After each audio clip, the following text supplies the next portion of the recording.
Rasulullah Shallallahu Alaihi Wasallam ketika berkumpul bersama dengan para sahabatnya, lalu Rasulullah Shallallahu Alaihi Wasallam mengatakan, apa kata Rasulullah Shallallahu Alaihi Wasallam? Man ya'khudhu anni haula'il kalimat ya'malu bihinna aw yu'allimu man ya'mal bihinna. Kata Rasulullah SAW, man ya'khudhu anni haula'il kalimat, siapa yang ingin mengambil dariku haula'il kalimat, beberapa kata, ya'malu bihinna, dia amalkan beberapa kata tersebut, aw yu'allimu man ya'mal bihinna, atau dia ajarkan kepada orang lain yang ingin mengamalkan beberapa kata tersebut. Semua sahabat berkumpul jamaah salat subuh yang dirahmati oleh Allah Subhanahu wa taala. Siapa yang ingin mengambil dari kata Rasulullah beberapa kata, apakah dia mengamalkan kata itu atau dia ajarkan kepada orang lain beberapa kata itu? Lalu berdirilah seorang sahabat yang bernama Abdurrahman bin Sakhar Ad-Dawsi yang kita kenal dengan Abu Hurairah. Abu Hurairah berdiri, "Ana ya Rasulullah, saya wahai Rasulullah yang akan mengambil kata-kata kalimat-kalimat tersebut." Lalu apa yang terjadi? Fa'akhadha biyadi, Rasulullah menarik, mengambil tangan Abu Hurairah, fa'adda bihinna khamsan. Lalu Rasulullah menyebutkan 5 perkara kepada Abu Hurairah. Nah, 5 perkara inilah yang akan kita bahas pada subuh yang berbahagia ini. Semoga bisa kita amalkan dan menjadikan pegangan dalam mengarungi bahtera kehidupan ini. Jamaah salat subuh yang dirahmati oleh Allah Subhanahu wa taala. Apa kalimat kata ini? Haula'il kalimat, kata Rasulullah kepada Abu Hurairah, 1, ittaqil maharim, jauhi yang haram-haram. Takun abadan nas, engkau akan menjadi orang yang paling tinggi tingkat penghambaannya kepada Allah Subhanahu wa ta'ala. Mungkin ini yang dipegang oleh orang-orang tua kita di masa lalu. Ada seorang orang tua yang dilamar anak gadisnya oleh seorang tentara dan polisi, tapi ditolak. Kami bertanya, kenapa engkau wahai orang tua menolak orang yang melamar dari tentara dan polisi sebagai menantu? Apa jawabannya? Ustaz, saya takut kepada Allah karena mereka memakan gaji dari gaji negara. Ini orang yang muar, Bapak Ibu sekalian. Kenapa? Karena gaji negara itu karena dia syubhat. Sesuatu yang masih samar kehalalannya dan masih samar keharamannya. Bayangkan kalau kita Bapak Ibu sekalian jadi menantu yang aparatur sipil negara, yang ASN, yang pegawai, yang pakai baju dinas, sementara kalau ada petani datang melamar anak gadisnya yang tanya, aduh ini tidak cocok jadi menantu saya. Kenapa? Kerjanya bertani. Ini kontradiksi dengan hadis Rasulullah Sallallahu Alaihi Wasallam. Kata Rasulullah SAW, ittaqil maharim, jauhi yang haram-haram. Takun abadan nas, engkau akan menjadi orang yang paling tinggi tingkat penghambaannya kepada Allah Subhanahu wa taala. Imam Nawawi mengarang kitab Al-Adhkar An-Nawawi, buka di halaman pertama ada profil beliau. Ternyata beliau ini bertani, makan hasil dari pertaniannya sendiri, dan dia tidak pernah pergi belanja ke pasar. Bapak Ibu sekalian yang dirahmati oleh Allah, ditanya, kenapa Pak Kiai tidak pernah belanja ke pasar?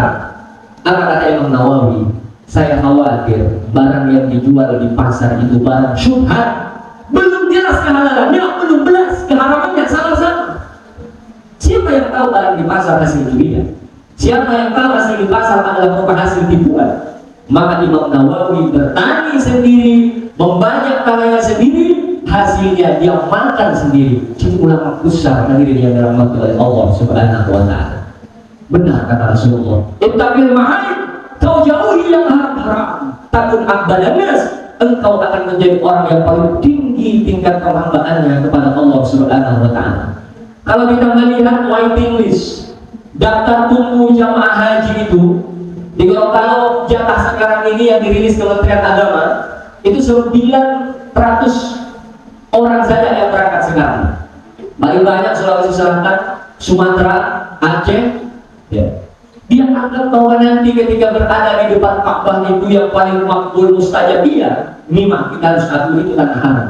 Tapi ada salah satu cara menjadi hamba yang paling tinggi tingkat penghambaan kita. Bagaimana caranya? Ittaqil maharim, kau jauhi yang haram-haram, takut abadan nas, maka engkau akan menjadi orang yang paling tinggi tingkat penghambaannya kepada Allah Subhanahu wa Ta'ala. Kalau ini diamalkan santri, tidak ada santri yang mencuri uang teman. Tidak ada yang mau mengambil barang temannya, sandal temannya. Kenapa? Dia tahu barang curian adalah barang haram yang tak layak aku lakukan. Jamaah salat subuh yang dirahmati oleh Allah Subhanahu wa Ta'ala. Kedua, uang kena. Dalam riwayat yang lain dikatakan wallah, merasa cukup, merasa puaslah bima qasamallahu lak, dengan apa yang telah Allah anugerahkan kepada kita. Kita harus merasa cukup. Allah berikan kita rezeki penghasilan, Allah berikan kita keturunan, istri, Allah berikan kita berbagai macam limpahan rezeki. Uang kena, merasa puaslah, panah, merasa cukup, warwa, merasa ridha, senanglah bima qasamallahu lak, dengan apa yang telah Allah anugerahkan berikan kepada kita. Takun adnan nas, maka engkau akan menjadi orang yang paling kaya dari sekian banyak jumlah manusia itu. Jadi kekayaan itu sebenarnya kata Rasulullah bukan karena faktor berapa deposito kita di bank, berapa investasi kita, bukan dalam pandangan agama. Tapi kata Rasulullah, waqna bima qasamallahu lak, merasa puas cukup dengan apa yang Allah telah berikan kepada kita. Syukuri. Takun adnan nas, maka engkau akan menjadi orang yang paling kaya di dunia ini dari sekian banyak manusia. Apa kata Rasulullah sallallahu alaihi wasallam? Laisa ghina an kasratil ard. Orang kaya itu bukan karena orang yang banyak harta simpanan hartanya, bukan. Walakin ghina binan nafs. Tapi orang kaya itu adalah orang yang kaya hati. Berapa banyak saudara kita yang punya deposito, punya simpanan tabungan di bank miliar, triliun, tapi hatinya gundah, hatinya gelisah, tidak pernah merasakan kenikmatan, kebahagiaan dan ketenangan. Kenapa? Karena kaya itu bukan material, bukan berwujud benda, tapi kaya itu adalah ghinan nafs, orang yang kaya hati. Jamaah salat subuh yang dirahmati oleh Allah Subhanahu wa Ta'ala. 2, 3. Kata Rasulullah SAW, wa ahsin ila jarika takun mu'min, wa ahsin, dan berbuat baiklah melebihi daripada semestinya. Kepada siapa? Ila jarika, kepada tetangga. Kita bertetangga, jamaah salat subuh yang dirahmati oleh Allah Subhanahu wa Ta'ala, harus berbuat baik kepada tetangga kita. Apa kata Rasulullah sallallahu alaihi wasallam? Saya mengira, hampir-hampir aku mengira bahwa tetangga itu hampir mendapatkan warisan. Coba bayangkan bahwa tetangga ini harus kita jaga dengan baik. Bukan sinila kita, berbuat baik kepada tetangga. Makanya kata Rasulullah, kalau kamu ingin dikatakan orang baik, siapa orang yang pertama kali harus engkau tanyakan? Apakah kita bertanya kepada wartawan? Apakah kita bertanya kepada tim survei? Bukan. Kata Rasulullah, tanyakan dia kepada tetangganya. Kalau tetangganya mengatakan dia orang baik, engkau adalah orang baik. Tapi kalau tetangga mengatakan, aduh, si Fulan bukan orang baik, dia penipu, dia pendusta, dia provokator, dia suka berbuat gaduh, maka sesungguhnya kita termasuk orang yang buruk dan jelek di hadapan Allah Subhanahu wa Ta'ala. Bukan sini jarika, berbuat baik sama tetangga. Kalau kita berbuat baik kepada tetangga, takun mukminan, maka engkau akan menjadi orang mukmin yang sesungguhnya. Jadi parameter, tolak ukur baik atau tidaknya diri kita sebagai orang mukmin, maka sebagai bana besarnya kita berbuat baik kepada tetangga kita. Jangan anggap enteng. Kata Rasulullah SAW, laisa bil mu'min, bukan orang mukmin, berarti kafir, kafir perbuatan. Annani yabilu syab'an, orang yang tidur dalam keadaan kenyang, malam hari kita kenyang, wajaruhu ila jambihi ja'yun, sementara tetangga kita di kiri kanan kita lapar. Berat sekali kita lakukan, Masya Allah. Gampang sekali kita ucapkan. Tapi terkadang kita lupa sama tetangga kita, lupa kepada kerabat-kerabat dekat kita. Makanya Nabi mengatakan idza tabaqta marqatan fa'aksir ma'aha wa ta'amad kirana. Kalau kalian memasak kuah, kalau kita memasak kuah di bulan suci Ramadan ibu-ibu, fa'aksir ma'aha, perbanyak airnya, perbanyak kuahnya, wa ta'amad kirana, ingat-ingat tetangganya. Dan sampai bukannya harumnya minta ampun rempah-rempahnya, tetangganya hanya dibiarkan mencium saja. Dia mau makan tapi hanya dapat aromanya saja.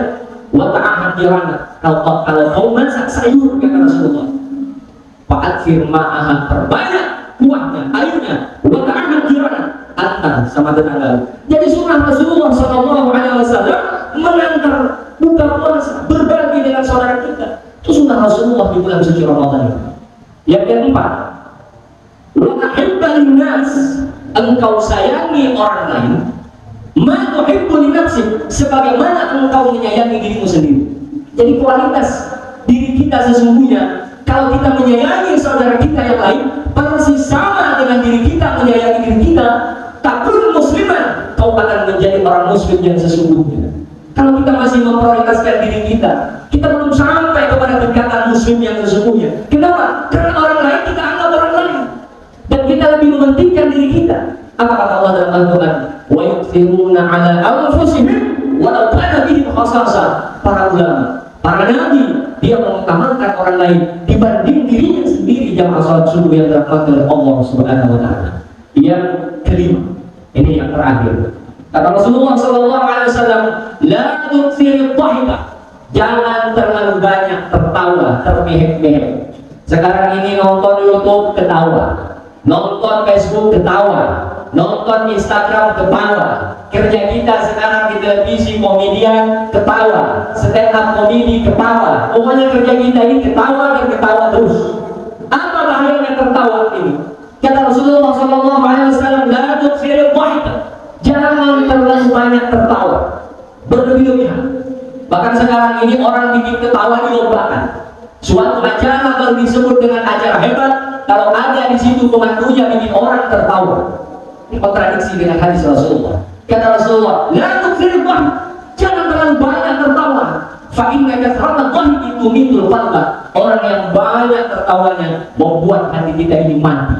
Kalau hati ini mati, maka susah kita menerima siraman rohani, susah menerima nasihat, susah menerima ya wejangan-wejangan yang bermanfaat, susah. Kenapa? Hati kita tertutup. Fi qulubihim maradun, dalam hati mereka ada penyakit. Fazadahumullahu maradan, Allah tambah lagi penyakitnya. Jamaah salat subuh yang dirahmati oleh Allah Subhanahu wa taala, ingat beberapa kalimat yang dipesankan Rasulullah kepada Abdurrahman bin Sa'ad ad-Dawsi, yakni Abu Hurairah. Mari kita amalkan dalam kehidupan, terutama di bulan suci Ramadan, dalam rangka meraih maghfirah, ampunan dan menggapai ridha Allah Subhanahu wa taala.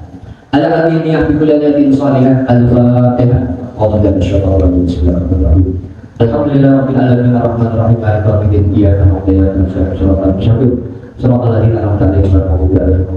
Bismillahirrahmanirrahim. Alhamdulillahi rabbil alamin hamdan 'aliyan hamdan syakirin hamdan lillahi wa mazida.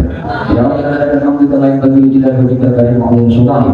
Allahumma shalli ala Muhammadin abdika wa rasulika nabiyyi wa ala sahbihi ajma'in. Allahumma bika asbahna wa bika amsayna wa bika nahya wa bika namut nusyur. Allahumma nas'aluka 'ilman nafi'an rizqan wasi'an wa 'amalan mutaqabbala. Allahumma inna na'udzubika min al-hamdi wal hazan wa na'udzubika min al-'ajzi wal kasal wa na'udzubika min al-jubni wal bukhli wa na'udzubika min al-dha'fi wal rijal. Allahumma ighfir lana wa li walidayna warhamna kama rabbayana shighara. اللهم أرنا الحق حقا وارزقنا اتباعه وأرنا الباطل باطلا وارزقنا اجتنابه. ربنا لا تزغ قلوبنا بعد إذ هديتنا وهب لنا من لدنك رحمة إنك أنت الوهاب. ربنا هب لنا من أزواجنا وذرياتنا قرة أعين واجعلنا للمتقين إماما. ربنا آتنا في الدنيا حسنة وفي الآخرة حسنة وقنا عذاب النار. وصلى الله على نبينا محمد وعلى آله وصحبه وسلم تسليما كثيرا والحمد لله رب العالمين ببركة الفاتحة.